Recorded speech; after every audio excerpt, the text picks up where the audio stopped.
Hi అండి, welcome to the Sri physics creative academy YouTube channel. NEET 2025 and APSET 2025 aspirants కోసం నేను videos upload చేస్తున్నానండి. So myself Amareswari, lecturer in physics and director of the Sri physics creative academy Guntur. So our topic వచ్చేసరికి units and measurements అండి. ఇందులో previous asked question తీసుకున్నాను. So here the question will be the what will be the unit of C in the given equation? S is equal to A plus BT plus CT square if the units of S and T are the meter and second respectively. Here the given options will be the A meter and B meter per second and next C meter per second square and D వచ్చేసరికి meter second. Okay, so come to the solution. Here the given equation will be S is equal to A plus BT plus CT square, and also given S is in meter and T is in second.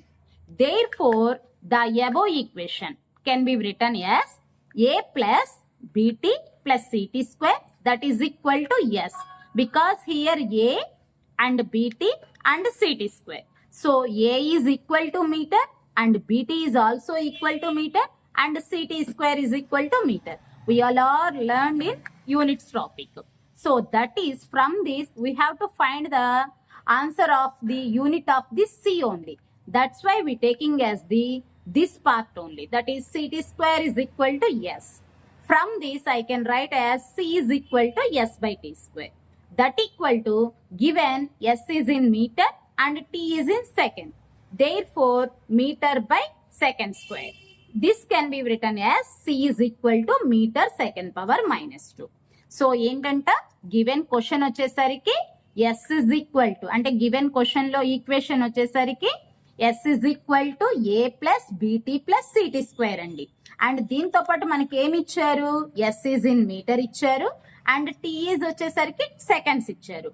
అందుకని నేను ఈ రెండు options ఇచ్చారు కాబట్టి మనకి ఇక్కడ నేను equation ఎలా రాసుకున్నానండి, the above equation can be written as, ఆ LHS ని లెఫ్ట్ సైడ్ రాసుకున్నాను, RHS ని రైట్ సైడ్ రాసుకున్నాను. అందుకని A plus BT plus CT square is equal to S, that is equal to meter. దీని నుంచి A BT and CT square అంటే units లో మనం అన్ని ప్లస్లు ఉన్నప్పుడు యూనిట్ అనేది సేమ్ గా ఉంటుంది. అంటే ఈ పార్ట్ కి అన్ని పార్ట్లకి యూనిట్ అనేది సేమ్ గా ఉంటుంది. అందుకోసం CT square is equal to S తీసుకున్నానండి. అండ్ దీని నుంచి ఎలా రాసుకున్నాను, మనం కనుక్కోవలసిన C కి ఒక ఈక్వేషన్ ఫామ్ లో రాసేసుకున్నాను, that is C is equal to S by T square. So that equal to, given S కి యూనిట్ వచ్చేసరికి ఏమో మీటర్ ఇచ్చారండి అండ్ T దట్ ఈస్ టైంకి వచ్చేసరికి ఏమో సెకండ్స్ ఇచ్చారు. అండ్ దీనికి T కి స్క్వేర్ ఉంది కదండి, అందుకని మీటర్ బై సెకండ్ స్క్వేర్ రాసుకున్నాను.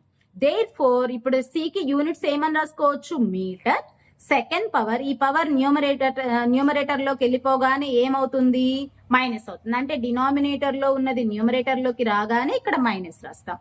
అంటే మీటర్ పర్ సెకండ్ స్క్వేర్ ని నేనేం రాశాను, మీటర్ సెకండ్ పవర్ మైనస్ 2 రాశాను. సో ఈ ఆప్షన్స్ 4 ఆప్షన్స్ లో ఏది కరెక్ట్ అండి, ఆప్షన్ C కరెక్ట్ అండి. సో అంటే option C is our answer. ఓకేనా.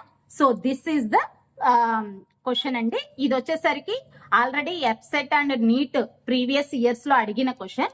అండ్ ఇదే క్వశ్చన్ ని బేస్ చేసుకొని మీ అందరికి నేను ఒక టాస్క్ ఆఫ్ ది డే ఇస్తున్నానండి. సో ఈ టాస్క్ ఆఫ్ ది డే లో ఏంటంట, same type. So if X is equal to AT plus BT square ఇచ్చారు, wear X is the distance traveled by the body in kilometers and while T is the time in seconds ఇచ్చారు, then the unit of B is అని అడిగారండి. So దీనికి hint కూడా provide చేస్తున్నానండి, same like as before problem. అంటే before problem ఇదే కదండి. So ఈ ప్రాబ్లం ని ఎలా అయితే చేశారో అదే విధంగా ఈ టాస్క్ ఆఫ్ ది డే ని మీరు కంప్లీట్ చేసుకోండి. అండ్ చేసిన వాళ్ళు ఆన్సర్ వచ్చేసరికి కామెంట్ బాక్స్ లో కామెంట్ చేయండి. అండ్ ఈ task of the day answer వచ్చేసరికి షార్ట్ రూపంలో అప్లోడ్ చేస్తాను టుమారో. సో ప్లీజ్ నా ఎక్స్ప్లెనేషన్ మీ అందరికీ నచ్చినట్లయితే నా ఛానల్ ని లైక్ చేయండి, షేర్ చేయండి అండ్ సబ్స్క్రైబ్ చేయండి. మీ ఫ్రెండ్స్ అందరికి కూడా పరిచయం చేయండి. అండ్ నా ఓల్డ్ యూట్యూబ్ ఛానల్స్ వాళ్ళు కూడా కొత్త యూట్యూబ్ ఛానల్ ని ఎంకరేజ్ చేస్తూ సబ్స్క్రైబ్ చేసి నన్ను ప్రమోట్ చేయండి. Thank you one and all.